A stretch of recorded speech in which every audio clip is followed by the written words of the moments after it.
काय निर्णय झालाय आज भारतीय जनता पक्षाचे प्रदेशाध्यक्ष आणि या जिल्ह्याचे पालकमंत्री विखे साहेब आणि रवींद्र चव्हाण साहेब हे दोघं या ठिकाणी करण्याकरता त्यांच्या उमेदवाराचे राहुरी आले असता त्यांनी माझ्या ऑफिसला या ठिकाणी भेट दिली आणि शिवाजी कर्डिलेंच्या निधनानंतरची निवडणूक असल्या कारणानं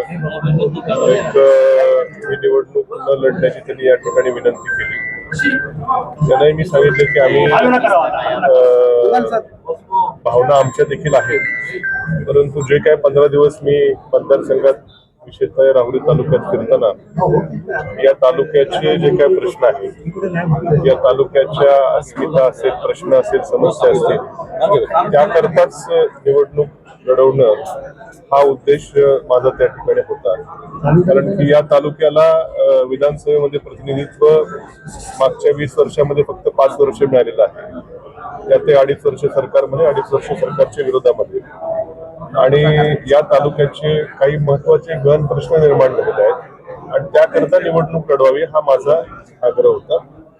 त्यावर त्यांनी काय मुद्दे त्या ठिकाणी ऐकून घेतले आणि सध्या जे काही विशेष मुद्दे या तालुक्याच्या साठीचे आहेत, उदाहरणार्थ जो काही आमच्या KK रेंजचा भाग आहे त्याच्यामध्ये पुन्हा ॲम्युनिशन पार्कचं ॲक्विजिशन 7,000 एकराचं होणार असं पत्र आहे.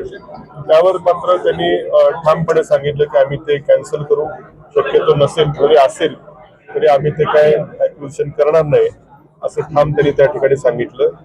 त्या डॉक्टर तनपुरे सहकारी साखर कारखान्याचं NCDC कडे कर्ज प्रकरण मंत्रिमंडळाच्या बैठकीसमोर बहुतेक असणार आहे. त्या बाबतीत देखील स्वतः विखे पाटील साहेबच त्या मला वाटतं ते कोणत्या कमिटीवर आहेत, त्यामुळे त्याच्या बाबतीत त्यांनी देखील सकारात्मक भूमिका त्या ठिकाणी दाखवली आहे.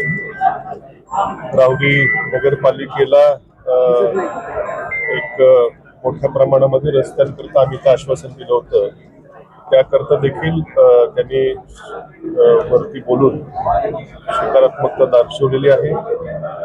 आणि इथं उद्योगधंद्याकरता एखादा मोठा उद्योग येणं आमच्या मांबोरी परिसरात म्हणा किंवा धरणाजवळचा जो आमचा जिरायती भाग आहे वरती ताराबाद साईडला वगैरे जर काही जमीन उपलब्ध होणार असेल तर MIDC बाबत देखील अत्यंत सकारात्मक त्यांनी त्या ठिकाणी चर्चा केलेली आहे. आणि आणखीन काय विषय,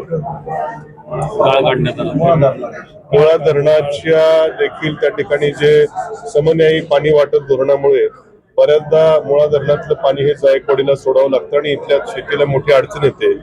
जवळपास 2.5 TMC गाळ त्या ठिकाणी आहे, तो देखील काढण्याबाबत देखील सकारात्मक उपाययोजना आधीच चालू केल्या त्यांनी सांगितलेलं आहे की जेणेकरून या मुळा धरणातलं पाणी आणखी त्या ठिकाणी तालुक्याला उपलब्ध होईल. अशा सर्व बाबींवरती अत्यंत सकारात्मक चर्चा झाली. मुख्यमंत्री महोदयांशी देखील फोनवरती चर्चा त्यांनी घडून आणली. त्यामुळे या तालुक्याच्या विकासाच्या मुद्द्यावर निवडणूक जी लढवायची होती त्यावरती त्यांनी सर्व मुद्द्याला अत्यंत सकारात्मक प्रतिसाद दिलेला आहे. हा सर्व विषय ही जी काही चर्चा झाली ती मला सर्व कार्यकर्त्यांशी बोलावं लागेल आणि सगळ्या कार्यकर्त्यांचं काय मत असेल त्यावर आम्ही आता थोड्याच वेळात बसून निर्णय घेऊ. विधान परिषदेची चर्चा होती, असं काही विषय नाही. काय विधान परिषद जिल्हा परिषदेच्या निवडणुका व्हायच्यात, त्याला कधी होईल, वर्षांनी होईल, 2 वर्षांनी होईल. आज जो विषय आहे तो या राहुरी विधानसभा मतदारसंघाचा आहे. त्यातही मी ज्या तालुक्यात राहतो, शहरात राहतो, मोठा मतदारसंख्या ही राहुरी तालुक्यातली आहे आणि या तालुक्याला प्रतिनिधी नव्हता बरेच वर्ष, त्यामुळे तो जो काही विकास कामांचा बॅकलॉग असेल त्या संदर्भातच फक्त चर्चा झाली. बाकी काही राजकीय चर्चा कुठल्याही प्रकारची झाली. त्यांनी विनंती, आता एवढी मोठी माणसं, पक्षाचे प्रदेशाध्यक्ष स्वतः या ठिकाणी आले, पालकमंत्री देखील स्वतः आले, एवढ्या मोठ्या माणसांनी या ठिकाणी विनंती केलेली आहे आणि विकासाचे प्रश्न देखील मार्गी लावण्याचं त्यांनी सकारात्मक, अत्यंत मुख्यमंत्री महोदयांनी देखील सकारात्मकता दर्शवलेली आहे. या सगळ्या बाबी मला माझ्या कार्यकर्त्यांशी चर्चा करावी लागेल.